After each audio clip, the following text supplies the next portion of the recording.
A billionaire came home unannounced and froze when he saw the black maid with his daughter.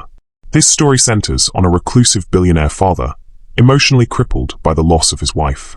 When he returns home unannounced, he is stunned to find his daughter being cared for by a new black maid who, in a moment of unguarded intimacy, seems to channel the spirit of his late wife.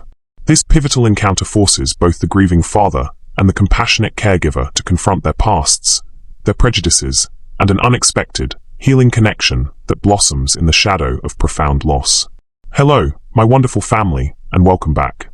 I want you to get comfortable, perhaps grab a cup of tea, because today we have a story that touches upon one of the deepest human experiences: how we find light in the darkest of places. It's a story about grief, unexpected connection, and the quiet moments that can change our lives forever. Julian Croft had a secret melody, a lullaby his late wife had composed for their child, a sound that now only existed in the locked vaults of his memory.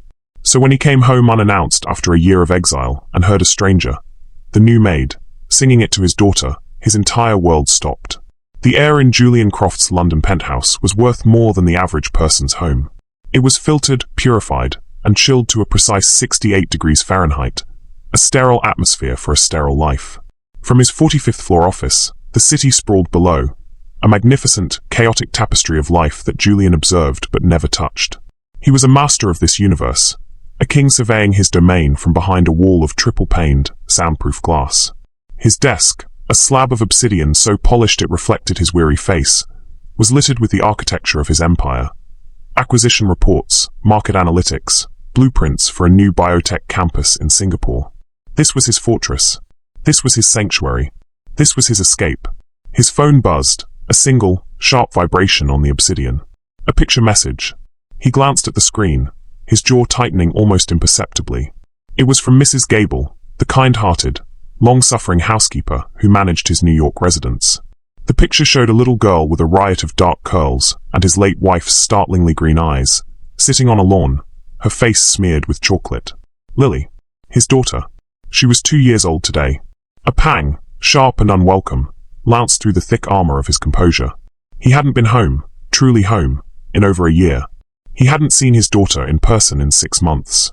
He told himself it was for her. That the grief was a shadow too vast to bring into her light. That the mansion on the Upper East Side was not a home but a mausoleum, every room echoing with the ghost of his wife, Amora. To be there was to suffocate. So he ran. He buried himself in the one thing that made sense, the one thing that had clear rules and predictable outcomes: work. He built his empire higher and higher, a modern-day pharaoh constructing a pyramid of profit to entomb his heart. He provided. He ensured Lily had the best of everything: the safest home, the finest clothes, the most qualified caregivers. Everything except a father. He typed a curt reply to Mrs. Gable. "Thank you. Please ensure the gift from Cartier was delivered." He didn't ask how Lily was. He didn't ask if she was happy. To ask was to acknowledge the gaping chasm between the father he should be and the coward he was. He swiped the photo away, but the image was seared onto the back of his eyelids. Those eyes. Amora's eyes. Looking at him with a happy innocence that felt like an accusation. A muscle in his cheek twitched. He stood up, pacing the length of the vast office, the city lights beginning to twinkle below, like a galaxy he could never reach. The silence of the penthouse was absolute, broken only by the hum of the air system and the frantic, silent screaming in his own head. Across the Atlantic, in the very house Julian fled, a different kind of silence reigned. It wasn't the oppressive emptiness of loss. It was the quiet, patient silence of care. Imani Adebayo sat on the floor of a playroom that was larger than her entire apartment. The room was a testament to extravagant, absent love. A hand-painted mural of a whimsical forest covered one wall, and shelves overflowed with artisanal wooden toys that probably cost a fortune. But for all its splendor, the room had felt cold when she first arrived 3 months ago. Unused. A showroom for a childhood that wasn't being fully lived. Imani had changed that. She brought in soft, worn blankets from her own home. She played quiet music, Etta James, Sam Cooke, on a small Bluetooth speaker, filling the room with soul. She didn't force play, she invited it. On the floor in front of her sat Lily. The child was a paradox, cherished but lonely. When Imani first started, Lily was mostly silent, a solemn little creature who rarely made eye contact. Now she was slowly blooming. Imani was building a bridge to her, not with grand gestures, but with the steady, reliable currency of presence. She was currently focused on a set of simple wooden blocks, her tiny brow furrowed in concentration as she tried to stack one on top of another. Her little hand trembled slightly. The block tumbled. A small, frustrated whimper escaped Lily's lips. She looked up at Imani, her big green eyes welling with tears. Imani didn't rush to fix it. She didn't speak. She simply met the child's gaze and held it. Then, slowly, she picked up a block and placed it on the floor. She picked up another and placed it gently beside the first. Side by side, not on top. She nudged them with her finger, then looked at Lily and gave a small, encouraging nod. The message was clear. It's okay. We can try a different way. Lily watched her, her tears subsiding. She picked up a block and, mimicking Imani, placed it next to the others. A row began to form. Soon, a smile, fragile but real, touched her lips. She didn't need to build a tower. She just needed someone to sit on the floor with her while she figured it out. This was Imani's gift. She was a restorer of quiet things. She understood that her job was not just to watch Lily, but to create a space where the child's bruised little soul could feel safe enough to unfurl. She knew the story, the beautiful, vibrant Mrs. Croft, lost in childbirth. The shattered, reclusive Mr. Croft, who hadn't been seen in a year. The cavernous house run by a skeleton staff. She saw the mechanics of grief and wealth, and she navigated them with a quiet dignity that was her shield. She kept to her duties, was polite to Mrs. Gable, and poured all her warmth and attention into the little girl who needed it most. She kept her own past, her own sorrows, locked away. Here she was simply Imani, the caregiver. It was safer that way. As the afternoon sun slanted through the large bay window, painting golden stripes across the floor, Lily grew sleepy. She crawled into Imani's lap, her small body molding against hers, and let out a soft sigh. Imani wrapped her arms around her, her touch gentle but firm. She began to hum. It was a simple, nameless tune she'd started humming a few weeks ago, a melody that felt like peace. She didn't know where it came from, only that it worked like a charm on Lily, calming her like nothing else could. Back in London, Julian Croft stood before the window, his back to his empire. The impulsive thought that had struck him was insane. Illogical. It went against every schedule, every protocol. But the image of Lily's eyes wouldn't leave him. The silence of his gilded cage was suddenly deafening. He was suffocating, not in the mausoleum of his home, but in the emptiness of his self-imposed exile. He turned, strode back to his desk, and buzzed his assistant. "Cancel my appointments for the rest of the week." "Sir? You have the quarterly review with the Tokyo board." "Cancel it," he repeated, his voice low and firm. "And get the jet ready. I'm going to New York. Tonight." He hung up before she could reply. He didn't know what he would do when he got there. He didn't know if he could stand to walk through those doors. But for the first time in a long, long time, he was not running away from his home. He was running toward it. He just didn't know what he would find when he got there. The story sets up two characters living in starkly different emotional worlds, both shaped by loss and loneliness. Have you ever felt like you were living in a fortress of your own making? And what did it take to finally step outside of it? Let us know your thoughts in the comments. Julian moved through the downstairs corridors of his own home like a trespasser. Each click of his expensive leather shoes on the polished marble floors was an unnaturally sharp report in the cavernous silence, a sound that only amplified the house's profound emptiness. The air, perfectly climate-controlled and smelling faintly of lemon polish and old money, felt sterile, stripped of the scent of Amara's jasmine perfume or the faint, sweet smell of baby powder that had once promised to cling to every room. It was just air. Clean, empty, meaningless. He'd told himself this impulsive trip was about his daughter, a necessary step. But the truth, the one that coiled in his gut, was that he was searching for ghosts. He was hoping to catch a flicker of the life that had been stolen from him, a lingering warmth in a sunbeam, a memory hiding in the heavy silk of the drapes.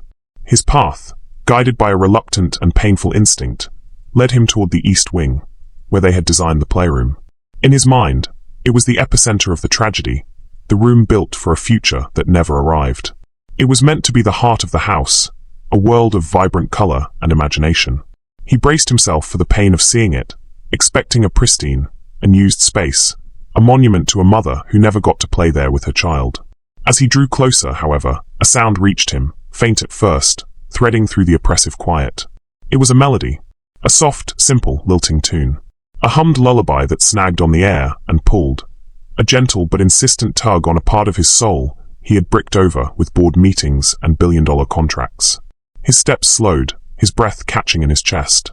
His heart, a sluggish and reliable machine that had pumped with metronomic indifference for a year, began to beat with a strange, erratic rhythm.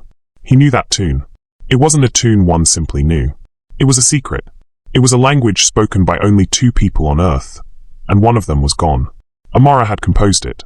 On a rainy Tuesday afternoon, sitting on a drop cloth in the middle of the unfinished nursery, she had hummed it into existence while resting her hands on her swollen belly. She'd laughed, her voice like wind chimes, and called it Lily's song. It had no words, just a sequence of notes that felt like safety, like a promise whispered from a mother to her unborn child. They had never written it down, never recorded it. It was theirs. It lived only in his memory, a sacred, exquisitely painful artifact of a life that was no more. He reached the arched doorway of the playroom, his hand hovering over the cold brass handle, his knuckles white. The humming grew clearer, warmer. It was a woman's voice, rich with a gentle, velvety texture that was both alien and achingly familiar. He pushed the door open. And then, the world stopped turning on its axis. It wasn't just that the room was alive with color and soft toys, a lived-in, happy chaos instead of the sterile shrine he'd imagined. It wasn't just that his daughter was there, safe and whole, her dark curls illuminated by the afternoon sun. It was the woman who held her. She sat in the large, cushioned rocking chair they had bought together in a fit of optimistic joy, her back mostly to him. The sun streamed through the bay window, creating a soft, hazy halo around her form and illuminating the tiny dust motes dancing in the air like lazy fairies. She wore a simple, dark blue dress, a uniform of some kind, and her hair was braided in intricate cornrows that caught the light. In her arms, she cradled Lily, rocking her with a slow, hypnotic rhythm that seemed as natural as breathing. And from her lips flowed Amara's song. Julian didn't breathe. He didn't think. He simply froze. The sleek leather briefcase, containing documents worth millions, slipped from his numb fingers, hitting the plush Persian carpet with a dull, soundless thud. His meticulously constructed world, the world of ironclad schedules and emotional detachment, the world that had kept him safe for 12 agonizing months, did not just crack. It vaporized. In that singular, eternal second, he was no longer Julian Croft, the billionaire titan of industry. He was just a man, a husband staring at a ghost. Every nerve ending screamed a silent alarm. The scent of jasmine, phantom and overwhelming, filled his nostrils. The cold, hard shell he had built around his heart, stone by painstaking stone, melted away like ice in a furnace, exposing the raw, bleeding wound beneath. It was a violation. A beautiful, terrible, impossible violation. This stranger, this black woman in his home, was holding his child and singing his wife's soul back into the very air he breathed. Imani felt the shift before she heard it. The warm, peaceful bubble she and Lily had created popped. A sudden draft of cold air seemed to sweep in from the hallway, raising the fine hairs on her arms. The humming caught in her throat, faltering into silence. She sensed a presence, still intense, and so overwhelmingly powerful it felt like the atmospheric pressure in the room had dropped.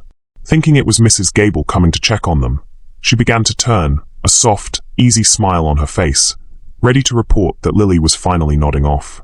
The smile vanished the moment she saw him. He stood in the doorway, a tall, broad-shouldered silhouette against the brighter light of the hall. He was dressed in a suit so sharp and perfectly tailored it seemed less like clothing and more like armor. But it was his face that stole the air from her lungs. His features were handsome, chiseled, but they were contorted in an expression of such profound, unadulterated shock that she felt a jolt of primal fear.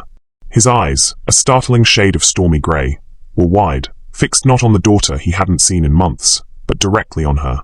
And in them, she saw a terrifying swirl of disbelief, agony, and something else, something that looked like a raw, desperate longing that was painful. The silence stretched, becoming thick and suffocating. The only sound was the gentle, whimsical ticking of the cat-shaped clock on the wall, its tail swinging back and forth, oblivious to the fractured moment. Imani's arms tightened instinctively around Lily. Her professional training screamed at her to stand, to introduce herself, to be deferential, to manage the situation. But she was pinned by his gaze, feeling utterly exposed, as if he could see right through her skin and into the most private corners of her heart, the places where her own sorrows were kept under lock and key. Lily, in the sublime and glorious bliss of childhood innocence, broke the spell. "Daddy," she squealed, her sleepy face lighting up with pure, unadulterated joy. She squirmed in Imani's arms, her little hands, still slightly sticky from an afternoon snack, reaching out toward the frozen statue in the doorway. Julian didn't seem to register it. His gaze didn't waver from Imani's. His voice, when it finally emerged, was a ragged, painful rasp, barely a whisper that clawed its way out of his throat.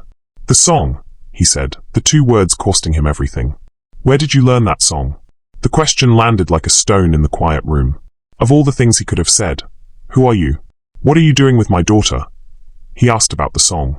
Imani's mind, already racing, spun into overdrive. A cold dread, familiar and bitter, washed over her. She saw the scene through a different lens, the one she had been trained by life to use. The powerful, white billionaire, home unannounced, finding the black maid in a moment of startling intimacy with his child. He wasn't shocked, he was suspicious. He was accusing her of something. The question wasn't about the melody, it was about boundaries.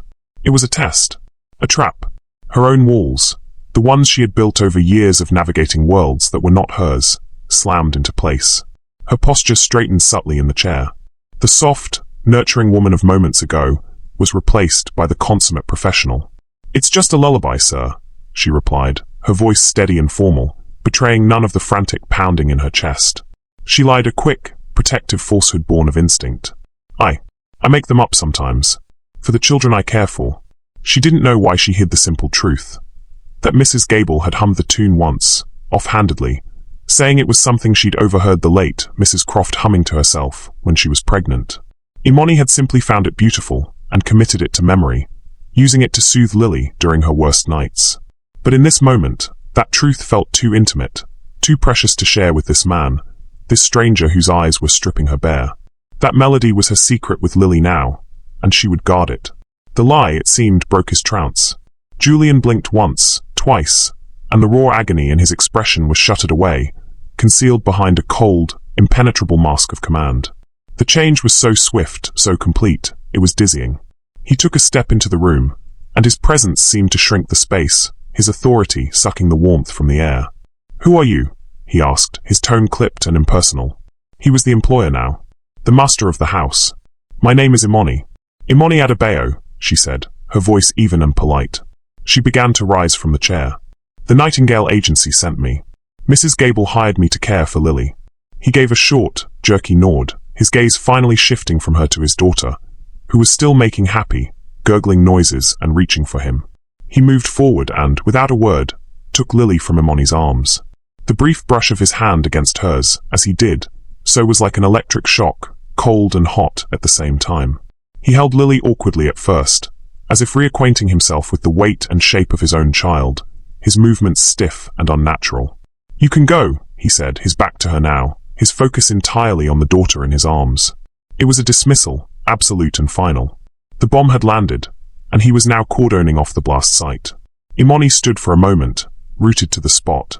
The warmth of Lily's small body still lingered in her arms, an imprint of life against the sudden chill. She wanted to say something, to explain, to erase the charged, bizarre energy of the last 2 minutes, but no words came. She had been dismissed. She was the help. She turned and walked out of the playroom, her steps silent on the thick rug. As she pulled the door gently closed behind her, she could hear Lily's delighted babble as she patted her father's strange, unfamiliar face. "Dada, Dada, Dada." And then she heard Julian's voice, thick with an emotion he was desperately trying to conceal, as he buried his face in his daughter's curls and whispered, "Hello, my lilybug." Imani leaned her forehead against the cool, damask-papered wall in the hallway, pressing her palm against her sternum to quiet her hammering heart. The image of his face, that first unguarded look of pure, soul-deep devastation, was burned into her mind. It wasn't the look of suspicion she had initially thought. It wasn't anger. It was grief. A grief so profound and bottomless it had frozen him in time. What had just happened? Who was this man, whose pain was so vast it felt like a physical presence in the room? She had come here to do a job, to care for a child and remain invisible. But in the space of a single, shared melody, she had stumbled into the very heart of his sorrow. And she had the terrifying feeling that she would not be able to simply walk away. The house, which had been Imani's quiet domain for 3 months, was no longer hers. It now belonged to the ghost who had returned, and Julian Croft's presence saturated every corner of the vast space. He was a silent storm, a brooding energy that left a trail of Arctic air in his wake. After the charged encounter in the playroom, he had sequestered himself in his study, a room Imani had never been instructed to enter. The heavy oak doors remained closed, a formidable barrier between his world and hers. For Imani, the day unspooled with a new and unsettling tension. Her routine, once a source of comfort and predictability, now felt like walking a tightrope. Every floorboard that creaked under her feet seemed too loud, every clink of a dish in the kitchen an intrusion. She felt scrutinized, even from behind a closed door. The lie she had told, that she'd made up the lullaby, sat like a small, hard stone in her gut. It had been a reflex, a defense mechanism against a power imbalance she knew all too well. But now, it felt like a foolish complication. What if Mrs. Gable mentioned the song's origin to him? The thought made her skin prickle with anxiety. Late in the afternoon, Mrs. Gable found her in the kitchen, wiping down a counter that was already spotless. The older woman's face was etched with a mixture of excitement and worry. "He's home, Imani," she said, her voice a hushed whisper, as if the master of the house could hear them from the other side of the mansion. "I can't believe it. He just appeared. Didn't even call from the airport." "I saw him," Imani replied, her voice carefully neutral. She kept her eyes on the countertop, polishing a non-existent smudge. "Is everything all right?" He seemed rattled. "He asked me who you were. Said he found you with Lily." Mrs. Gable wrung her hands.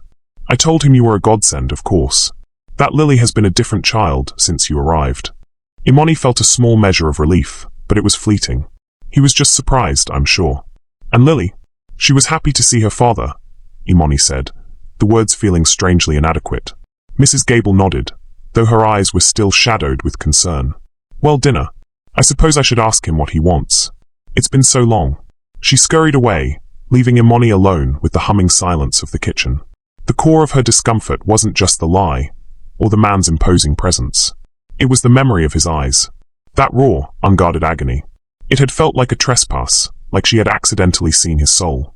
And it had resonated with a painful frequency inside of her. She, too, knew what it was to have a heart shattered into a million pieces. She had built her own walls, just as he had. Her professionalism, her quiet reserve, her refusal to get too close, it was all armor. And for a moment, in that playroom, his grief had seen hers. That was the most terrifying part. She made a decision. It was simple, logical. She would finish her week, and then she would call the agency and ask for a new placement. This was too complicated. The emotional stakes were too high. Her job was to provide care, not to wade into the deep, dark waters of a rich man's sorrow. She was a caregiver, not a savior. She would retreat, rebuild her professional distance, and protect her own hard-won peace. Inside the study, Julian sat behind his massive mahogany desk, but he wasn't working. The laptop was open, its screen glowing with unread emails, but his eyes were unfocused, staring at the rich grain of the wood. The room was his father's old domain, a hypermasculine space of leather-bound books, antique globes, and the faint, lingering scent of cigars. It was a room designed for power and control, two things he felt he had completely lost. His mind kept replaying the scene in the playroom. The woman, Imani, the way she had looked, bathed in sunlight, holding his child. And the song, Amara's song, flowing from her lips as if she had every right to it. It was a desecration, a beautiful, haunting desecration. Who was she? Mrs. Gable's brief, glowing report had only unsettled him further. A godsend. Lily adores her. He didn't want a godsend. He wanted a functionary, an employee, a person who would follow the rules and remain invisible. He didn't want someone who could unlock parts of his home, and his heart, that he had sealed off for good. His first instinct, cold and brutal, was to fire her. Immediately. Have her removed from the premises before she could further infiltrate his life. It was a clean, simple solution. A business decision. Cut the liability. He reached for the intercom button to summon Mrs. Gable. His fingers hovered over it. A flash of Lily's face, utterly radiant as she'd squealed, "Daddy," stopped him. In the 6 months since he'd last seen her, she had grown, changed. But he had never seen that particular look of pure, uninhibited joy on her face before. Not in pictures, not on video calls. Mrs. Gable was right. The child was different. Happier. And then another thought, insidious and unwelcome, slithered into his mind. The woman's lie. "I make them up sometimes." He knew it was a lie the second she'd said it. The melody was too specific, too intricate, an echo of Amara's own complex musicality. It wasn't a simple nursery rhyme. Why had she lied? Was she a grifter? Had she somehow researched Amara, trying to ingratiate herself into his world? The thought was ugly, cynical, and it coiled protectively around his grief. Suspicion was a familiar, comfortable armor. It was easier to feel suspicious than to feel whatever that gut-wrenching emotion in the playroom had been. He pulled his hand back from the intercom. Firing her was too simple. It felt like running away again. He needed to understand. He needed to regain control of the situation, of his house, of the narrative. He would not be a victim of circumstance in his own home. He would be the master. He would observe her. He would be cold, distant, and impeccably professional. He would find the flaw in her story, the crack in her facade. And then, when he had his proof, he would dismiss her. It was a strategy, a plan. And with a plan, he felt the ground solidifying beneath his feet again. That evening, a tense, unspoken war of resistance was waged over the dinner table. Mrs. Gable, trying desperately to foster a sense of normalcy, had set 3 places in the smaller, more intimate breakfast nook. Julian had come out of his study, changed from his suit into tailored grey trousers and a black cashmere sweater, looking every bit the lord of the manor. Imani had brought Lily to the table, her own face a mask of polite, professional neutrality. "Mr. Croft, it's so good to have you home," Mrs. Gable began, her voice trembling slightly. Julian merely nodded, his eyes on his daughter, who was banging a spoon against her high-chair tray. He didn't look at Imani, but she could feel the weight of his awareness. "Imani was just telling me she's been teaching Lily the names of all the flowers in the garden," Mrs. Gable chirped, trying to fill the oppressive silence. Julian's gaze flickered to Imani for a fraction of a second, his grey eyes as cold as a winter sky. "Is that so?" he said, his tone flat, devoid of interest. "Lily is a very quick learner," Imani replied, her voice calm and even. She refused to be intimidated. She focused on cutting Lily's food into tiny, manageable pieces. The meal was an exercise in mutual avoidance. Julian directed a few stilted questions at Lily, who answered in happy, incoherent babbles. He asked Mrs. Gable about a leaky faucet in the guest wing. He pointedly ignored Imani, acting as if she were a piece of furniture, a silent functionary in the room. For her part, Imani focused exclusively on Lily, her every movement efficient and contained. She did not look at him. She did not speak unless spoken to. It was a silent, mutual agreement to deny the existence of the afternoon's emotional cataclysm. They were 2 people actively resisting the pull of the gravity that had sprung up between them. He was resisting the intrusion into his grief. She was resisting the intrusion into her life. After dinner, as Imani was preparing Lily for her bath, Julian appeared in the doorway of the nursery. He leaned against the frame, arms crossed, a formidable, silent presence. "The agency you work for," he said, his voice cutting through the quiet sounds of bath prep. "The Nightingale Agency. Are they reputable?" Imani turned, her heart giving a little jump of surprise. "They are considered the best, sir. Their vetting process is extremely thorough." He nodded slowly, his eyes scanning the room, taking in the small, personal touches she'd added. The mobile of soft, felt stars she'd hung over the crib, the worn copy of Goodnight Moon on the nightstand that had come from her own collection. "I'll be looking into it," he said. It wasn't a threat, but it was a clear statement of intent. "I am watching you. I am investigating you." Imani met his gaze, her chin held high. "Of course, sir. I would expect nothing less." He held her gaze for a moment longer, a silent battle of wills passing between them. Then, without another word, he turned and was gone, his footsteps receding down the long, carpeted hallway. Imani let out a breath she hadn't realized she was holding. Her resolve hardened. She would not be broken by this cold, suspicious, grieving man. She would do her job, keep her dignity, and leave. It was the only way to win. The only way to survive. The silent war of resistance might have continued indefinitely. A cold truce held in place by stubborn pride and mutual avoidance. Julian would remain the aloof, suspicious master of the house, and Imani would remain the impeccably professional, invisible caregiver. They would orbit each other like distant, hostile planets, their paths crossing only out of logistical necessity, the emotional minefield of the playroom left undisturbed between them. But fate, in the form of a sick child, had other plans. It started in the dead of night. A cry, thin and sharp, pierced the heavy silence of the mansion. It was a sound of genuine distress, not the usual sleepy whimper of a toddler shifting in her crib. In her modest room in the staff wing, Imani was instantly awake, her senses on high alert. She was out of bed and down the hall before the second cry sounded. In his vast, lonely master's suite at the opposite end of the house, Julian heard it too.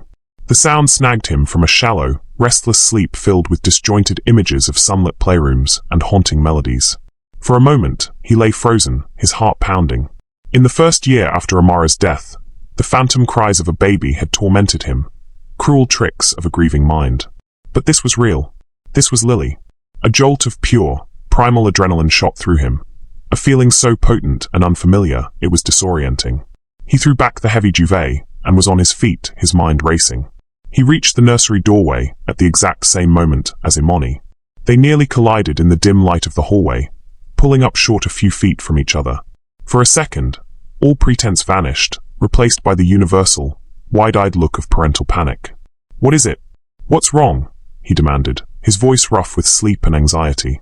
"I don't know," Imani said, already pushing the door open. "I'm just checking." They entered the room together.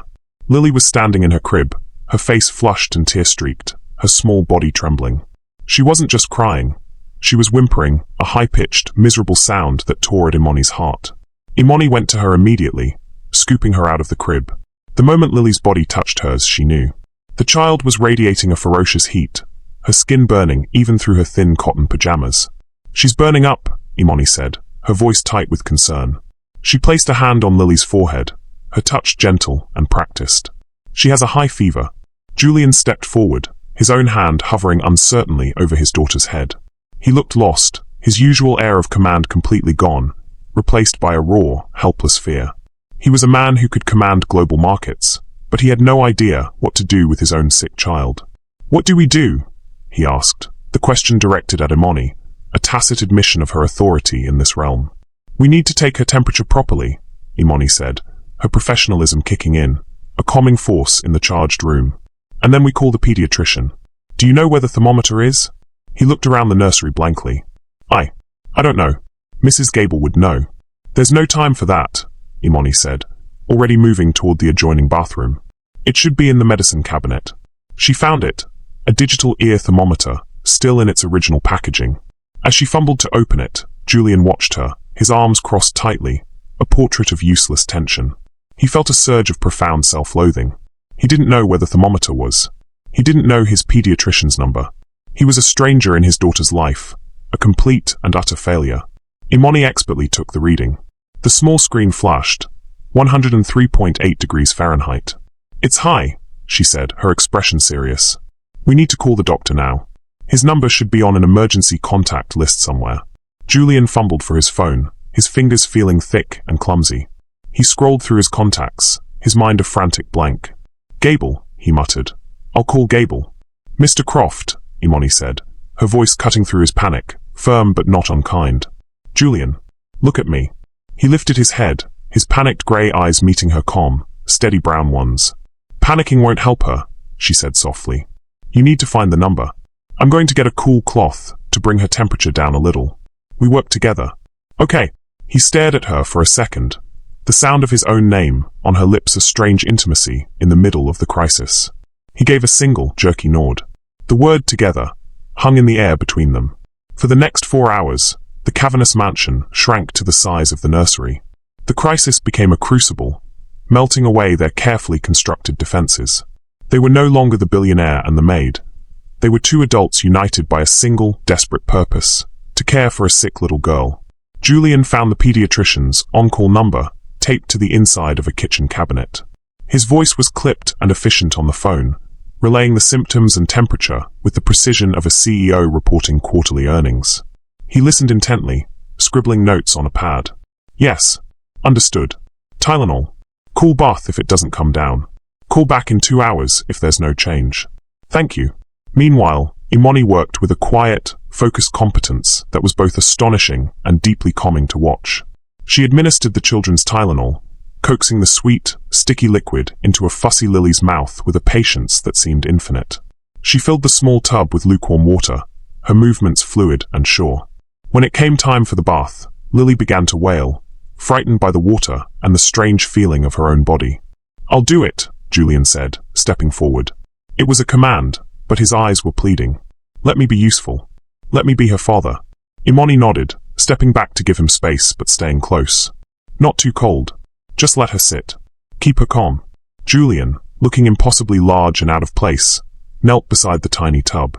He rolled up the sleeves of his expensive cashmere sweater and gently lowered his trembling daughter into the water.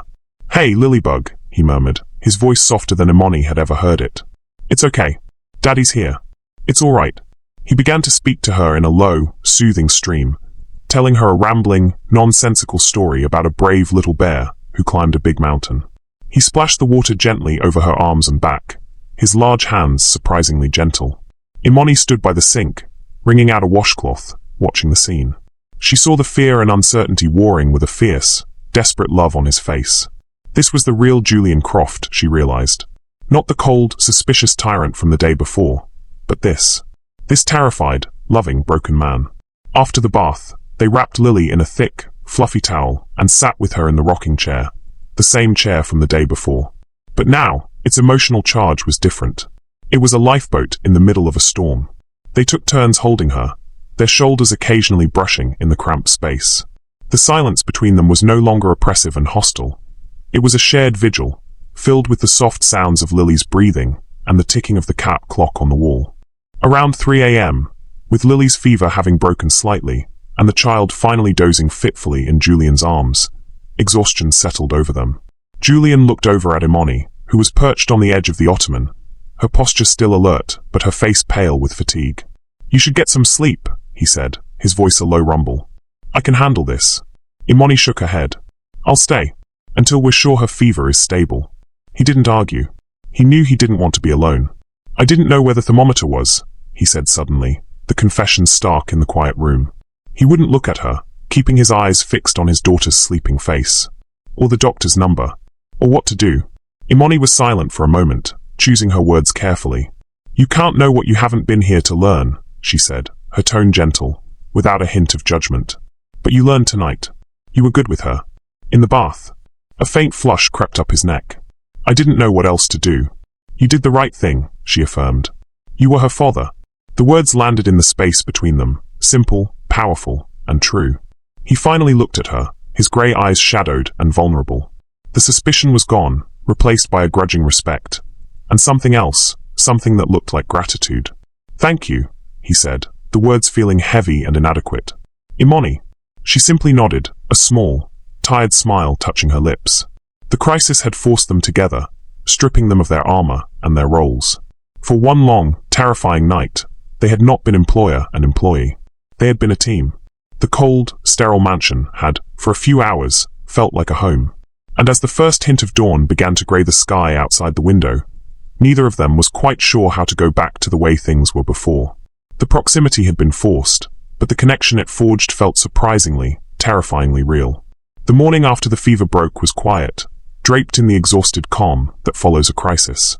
The oppressive tension that had defined Julian's homecoming had evaporated, replaced by a shared, unspoken weariness. In the bright, airy kitchen, Imani moved with her usual quiet efficiency, preparing a simple breakfast of oatmeal for Lily, while Julian leaned against the counter, a mug of black coffee cradled in his hands. He hadn't retreated to his study. He had stayed.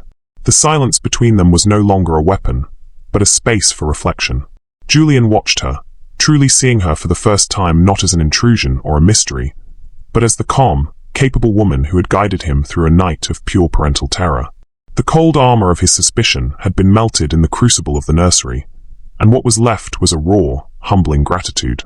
"You were so calm last night," he said, his voice low, breaking the gentle quiet. "You knew exactly what to do. It was like, you've done it before." It was a question wrapped in an observation, a tentative step onto the fragile bridge that had formed between them. Imani paused, her hand stilling over the saucepan. She didn't turn to look at him. Her gaze was fixed on the whirls of the gas flame. The question was an invitation into her past, a place she kept under lock and key, protected from the casual curiosity of employers. But his tone lacked the edge of investigation it had held before. It was softer, laced with a genuine desire to understand. She thought of him kneeling by the tub, his voice a desperate, loving murmur to their daughter. He had shown her his vulnerability. Perhaps it was time to show him a piece of hers. "Grief makes you learn things you never wanted to know," she said, her voice soft but clear. She finally turned, her dark eyes holding a profound, ancient sadness that made Julian's own heart ache in recognition. My husband, David, he was a firefighter. Big, warm, laughed from his belly. He thought he was invincible. She offered a small, sad smile that didn't reach her eyes. There was a warehouse fire 5 years ago. He went in. He didn't come out. Julian felt the air leave his lungs. He had been so consumed by his own monumental loss that he'd never considered the fact that this quiet, competent woman might be carrying a grief as heavy as his own. He saw her now in a completely new light. Her preternatural calm, her deep well of empathy for Lily. It wasn't just a professional skill. It was a language she had learned in the land of the lost. We were trying for a baby, she continued, her voice dropping to a near whisper, sharing a detail she hadn't spoken aloud in years. We had the room all painted. A pale, sunny yellow. After he was gone, I couldn't even open the door to that room. For a long time, the sound of a child laughing felt like a physical pain. He understood. Oh God, he understood. The mausoleum of his own home. The playroom he couldn't bear to enter. The way a happy sound could feel like a fresh wound. I'm sorry, he said, the words feeling utterly inadequate. Imani, I am so sorry. It's the job of the living to keep living, she said, turning back to her oatmeal, her posture a little straighter, as if pulling her armor back on. I found that the only way I could bear it was to help others. To care for children. It was a way to fill the quiet. To make a new kind of peace. She looked at him over her shoulder. That's all I'm doing here, Julian. Making a little peace for your daughter. The use of his first name again, so natural and unforced, sealed it. His suspicion shriveled and died, replaced by a profound shame for his earlier behavior. She wasn't a grifter. She was a survivor. Just like him. And now he owed her the truth. The lullaby, he said, his voice thick with emotion. He pushed himself off the counter and took a step closer. You didn't make it up, did you? Imani's shoulders tensed. She shook her head, a small, almost imperceptible movement. No. Mrs. Gable hummed it once. She said she heard your wife humming it when she was pregnant. I thought it was beautiful. It always calmed Lily right down. I'm sorry, I shouldn't have lied. It was unprofessional. When you looked at me, I thought. You thought I was an arrogant billionaire angry that the help had overstepped her bounds, he finished for her, his voice raw with self-reproach. She didn't deny it. You weren't wrong to think it, he admitted. But it wasn't that. Imani, my wife. Amara, she composed that lullaby. For Lily. Before she was born. We never wrote it down. No one else in the world knew it. When I heard you singing it, he swallowed hard, the memory of that moment still sharp enough to draw blood. For a second, I thought I was losing my mind. I thought she had come back. He had finally said it. The deepest, most irrational secret of that moment. He had shared the ghost with her. Imani turned fully toward him, her face a canvas of shock and dawning comprehension. The coldness, the suspicion, the accusation. It was all a mask for a grief so deep it had produced hallucinations. Oh, Julian, she whispered, her heart breaking for him, for the terrible shock she had unwittingly caused. I had no idea. How could you? He said, a humorless laugh escaping his lips. I'm the one who should be sorry. I judged you. I was wrong. The apology, clear and unequivocal, hung in the air between them, cleansing the space. The bridge was no longer fragile. It was built, founded on the shared, sacred ground of loss, and cemented with the truth. That confession marked a profound shift in the geography of the house. The Cold War was over. An armistice had been signed, and from it, a tentative, fragile peace began to bloom. The home, once a silent, echoing repository of grief, slowly started to fill with the sounds of a new, emerging life. It began with small things. Julian no longer took his meals in the solitary confinement of his study. He sat with Imani and Lily in the sun-drenched breakfast nook. The first few times were awkward, stilted affairs, but Imani, sensing the effort he was making, guided the conversation toward the one subject they could both navigate with ease. Lily. She would recount a funny moment from their day. Lily's attempt to put a hat on the stone lion in the garden, her newfound fascination with her own reflection. And Julian, instead of grunting a monosyllabic reply, would listen. He would watch his daughter, a real, warm smile occasionally touching his lips. One afternoon, he walked out into the sprawling garden to find Imani and Lily on their hands and knees in the dirt, examining a line of ants marching with purpose across the flagstones. We are on a great expedition, Imani announced with mock seriousness, her eyes twinkling, to discover where the ant kingdom hides its treasure. Lily giggled, poking a curious finger near the line. Ants, she declared proudly. The Julian of a week ago would have hovered for a moment before retreating. But this new Julian, the one who was tentatively stepping out of his fortress, crouched down beside them. The knees of his $1,000 trousers pressed into the damp earth. "And what do you think the treasure is?" he asked, his voice softer than usual. "Crumb-cake," Lily said with absolute certainty. A genuine laugh escaped Julian's lips, a sound so unexpected and rusty it seemed to surprise even him. He caught Imani's eye, and she was smiling, a real, unguarded smile. In that moment, surrounded by the scent of roses and damp earth, they were not an employer and his employee. They were two adults and a child, sharing a simple, perfect moment of joy. The change was most profound in his relationship with Lily. He started to learn the small, intimate details of her life that he had outsourced for so long. He learned that she hated peas but loved avocado, that her favorite book was not the expensive, leather-bound classic he'd bought her, but the worn-out copy of Goodnight Moon that Imani had brought. He learned how to hold her just right when she was tired, how to make the silly monster voice that made her squeal with delight. He was learning how to be a father, and Imani was his quiet, patient teacher. One evening, after Lily was sound asleep, they found themselves in the grand living room, a space so formal they'd both avoided it. A chill had set in, and Julian had lit a fire. They sat in comfortable silence for a while, watching the flames dance, a glass of wine for him, a cup of chamomile tea for her. "Thank you," he said into the quiet, "for all of this, for bringing her back to life, for bringing this house back to life." "You're the one doing the work, Julian," she replied gently. "You just needed to come home." "I didn't know how," he confessed, looking into the fire. "After Amara, everything just turned to grey. I didn't know how to find the colour again." "Maybe you don't have to find the old colours," Imani said, her wisdom simple and profound. "Maybe you just have to be willing to see new ones." He looked at her then, truly looked at her. He saw the strength in her quiet posture, the intelligence in her warm eyes, the deep well of kindness that she had so generously shared with his family. A feeling, warm and unfamiliar, bloomed in his chest. It wasn't the fiery, all-consuming love he'd had for Amara.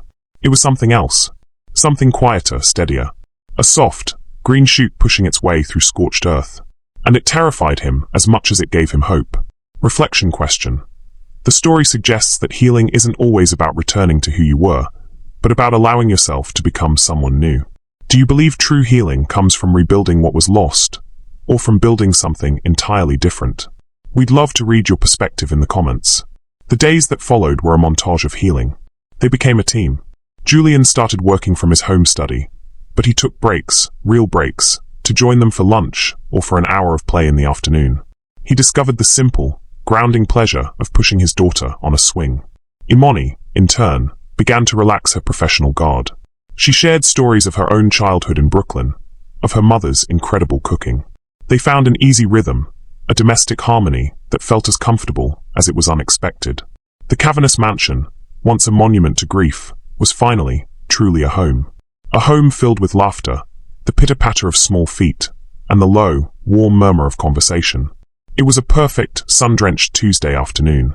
Lily had fallen asleep on a blanket on the living room floor, her small chest rising and falling rhythmically. Julian and Imani were sitting on the plush carpet nearby, sorting through a pile of blocks, their movements easy and synchronized. The quiet hum of their new life was a melody in itself. And then the doorbell rang, a sharp, imperious chime that shattered the peace. Mrs. Gable, looking flustered, appeared in the doorway a moment later. "Mr. Croft, I'm so sorry to disturb you, but it's Mrs. DeWitt, your mother-in-law. She's here." Julian's blood ran cold. Beatrice DeWitt, Amara's mother. He hadn't spoken to her in months. She was a woman carved from granite and disapproval, the self-appointed guardian of Amara's memory, and she had never forgiven him for surviving the car crash that had taken her daughter's life. Before he could formulate a response, Beatrice swept into the room. She was a vision of severe, old-money elegance, a tailored Chanel suit, perfectly coiffed silver hair, and eyes the color of ice. She surveyed the domestic scene before her. Julian on the floor, the sleeping child, the black woman in a simple dress sitting comfortably beside him, and her lips thinned into a line of profound distaste. "Julian," she said, her voice like the crunch of glass under a heel. "I see you've finally decided to grace your home with your presence. I had to hear it from my garden club. Can you imagine the embarrassment?"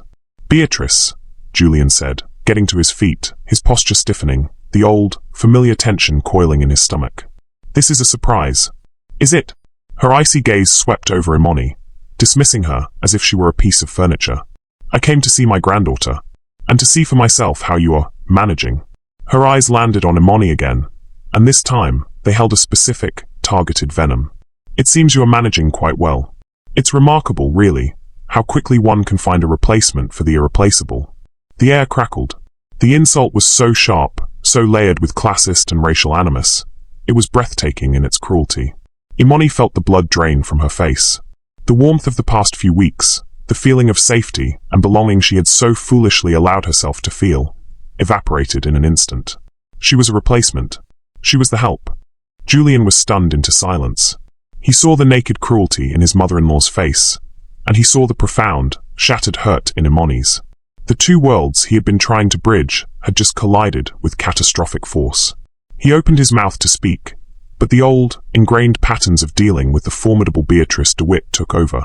He was the son-in-law who had survived, forever in her debt, forever weathering her grief-fueled tirades. "Beatrice, that's not fair," he began, his voice weaker than he intended. "Imani is Lily's caregiver. She's been wonderful."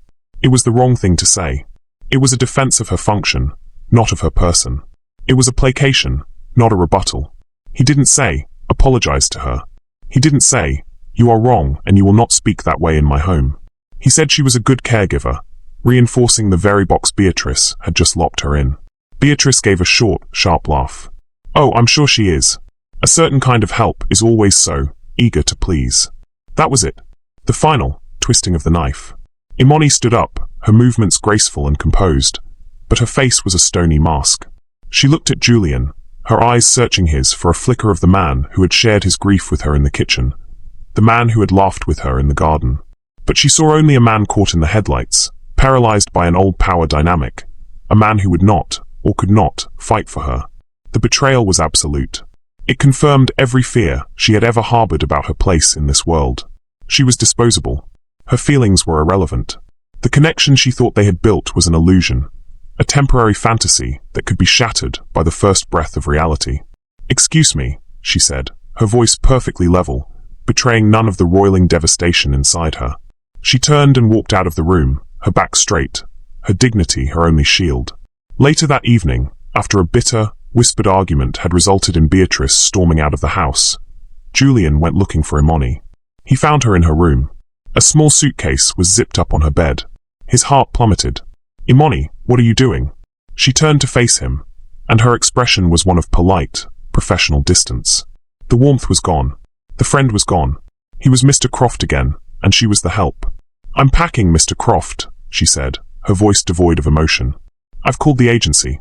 They'll have a replacement for you by the end of the week. I'll stay until she arrives, to ensure a smooth transition for Lily." "No," he said, taking a step toward her. "Imani, don't do this." What she said, it was vile. It was wrong. Yes, it was, she agreed. But it was also the truth, wasn't it? In her world, in your world, that's all I am. A replacement. A void filler. She finally looked him in the eye, and he saw the deep, soul-crushing disappointment there. "Your mother-in-law was cruel, Julian. But you were silent. Your silence was worse. I didn't know what to say. I was frozen." "I know," she said, and a flicker of the old empathy crossed her face before it was extinguished. "But I cannot build a life, or even do a job, in a place where I have to count on a man to unfreeze himself to defend my humanity. I've worked too hard to build my own peace to let it be destroyed by your family battles." She picked up her suitcase. "I can't work here anymore. It's time for me to remember my place." She walked past him, and he didn't have the words to stop her. He could only stand there, a coward in his own home, and listen to her footsteps retreat down the hall, each one a nail in the coffin of the beautiful, fragile thing they had built. The fire in the living room had died out, and the house was cold and silent once more. But this time, the silence wasn't just empty. It was filled with the deafening roar of his failure. The silence that descended upon the house after Imani's resignation was a different entity entirely. It was not the sterile, grief-stricken silence of Julian's arrival, nor the companionable quiet of the weeks that followed. This was a suffocating, accusatory silence. Every empty room, every silent corridor, seemed to echo with his failure. He had built a fortress to protect himself from grief, but he had done nothing to protect the woman who had led him out of it. Beatrice's cruelty had been the weapon, but his cowardice had been the fatal blow. Imani, true to her word, was the consummate professional for the next 3 days. She maintained a polite, impenetrable distance, her interactions with him brief and strictly related to Lily's care. The warmth was gone, replaced by a cool, efficient veneer that was more painful than any argument. He watched her, and his heart ached. He saw the gentle way she still spoke to Lily, the patience she showed when his daughter was fussy, but the light in her own eyes had been extinguished. He had done that. Lily, with the unerring intuition of a small child, sensed the shift immediately. The laughter that had begun to fill the house faded. She became clingy, sullen, and prone to tears. She would look from Imani's closed-off face to Julian's haunted one, her small brow furrowed in confusion. One evening, she pushed away the plate of food Julian had prepared for her and asked, her little voice trembling, "Moni sad?" The simple question struck Julian with the force of a physical blow. He knelt beside her high chair. "Yes, Lilybug," he said, his own voice thick with regret. "Moni is sad. Because of me." That night, alone in his cavernous study, Julian was confronted with the starkest choice of his life. He could let her go. He could allow the agency to send a replacement, a new functionary to fill the role. He could retreat back into his gilded cage, a father who provided everything but a home, a man who had briefly touched the sun, only to shrink back into the shadows. It was the safe choice, the easy choice. It was the choice of a coward. Or he could fight. He could choose pride or vulnerability, avoidance or truth. He could prove that the man she had seen glimpses of, the man who told nonsensical stories in the bath, the man who confessed his fears in the dead of night, was the real him, not the paralyzed coward who had stood silent before his mother-in-law. He thought of Imani's words. Your silence was worse. She was right. He had let the ghost of his past, embodied by Beatrice, dictate the present. He had honored his grief for Amara by dishonoring the living, breathing woman who had taught him how to live again. Love wasn't a zero-sum game. Honoring Amara's memory didn't mean closing his heart forever. Perhaps the greatest way to honor the love he'd lost was to be brave enough to embrace the love he had found. His decision was made.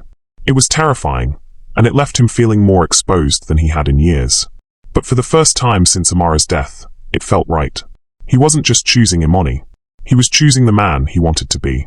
The next day, a new caregiver from the Nightingale Agency arrived, a pleasant but formal woman named Ms. Albright.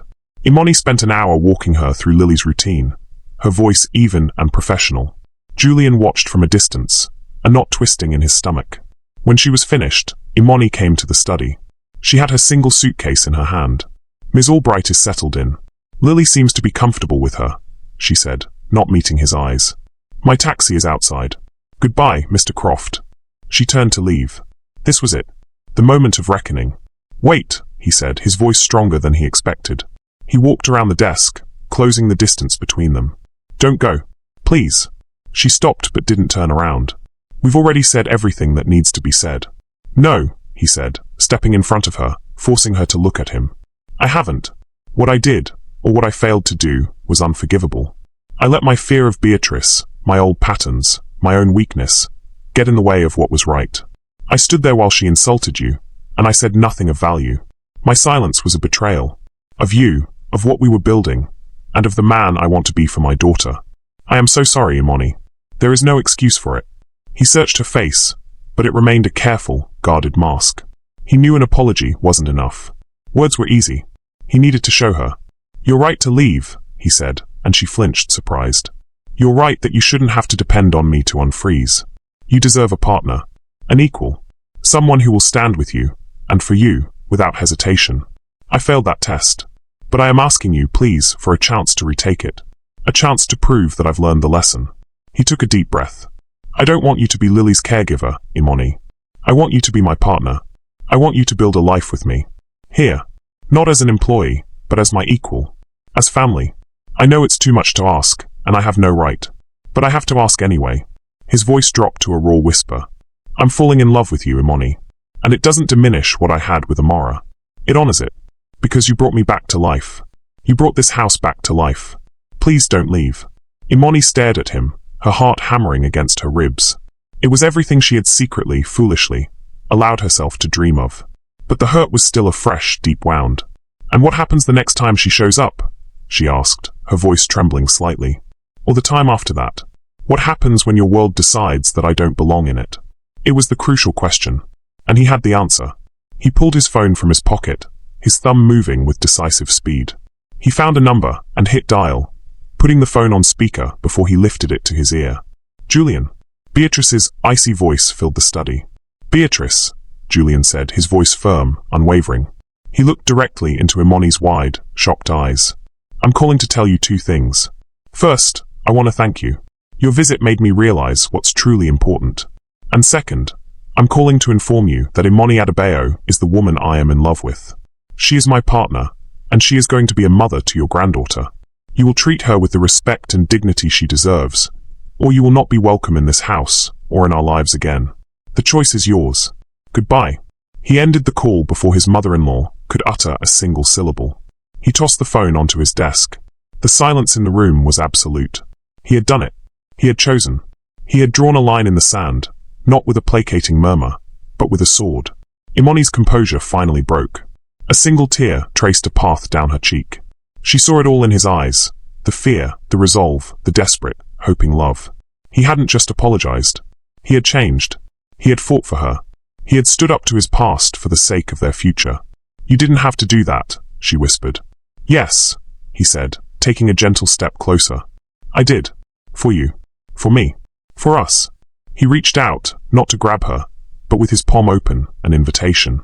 She looked from his hand to his face, and she saw the man she had come to care for, the man she had fallen for, free from the ghosts that had haunted him. Slowly, tentatively, she let her suitcase fall to the floor with a soft thud, and she placed her hand in his. His fingers closed around hers, warm and strong. A wave of relief so profound it almost buckled his knees washed over him. He pulled her gently into his arms, and she went without resistance, resting her head against his chest, her tears of sorrow turning into tears of overwhelming relief. He buried his face in her hair, inhaling her scent. A clean, fresh smell that was uniquely her, a scent of new beginnings. A short while later, they walked hand in hand into the living room. Miss Albright was on the floor with Lily, showing her a picture book. Lily looked up, her face brightening instantly when she saw them together, her mother's intuition sensing the restored harmony. Imani, she cried, scrambling to her feet and running toward them. Imani knelt, and Lily crashed into her arms, hugging her tightly. You stay? Lily asked, her small voice full of hope. Imani looked up at Julian, who was smiling down at them, his eyes shining. Yes, my love, Imani said, her voice thick with emotion as she hugged the little girl who had first opened the door to this impossible, beautiful new life. I'm staying. We're home. The house was no longer a mausoleum, and it was no longer a battleground. It was simply a home, filled with light and laughter and the quiet, steady hum of a new and unexpected love. The old lullaby, Amara's song, would always be a sacred memory, a beautiful, cherished echo of a love that had been. But now, there was room for new music. There was room for a new song, one they would write together. This story ends with a powerful choice and a new beginning. In your own life, what's the bravest choice you've ever made for love or for your own happiness? And how did it change your world? Share your beautiful stories with our family in the comments below. Thank you for being with us today.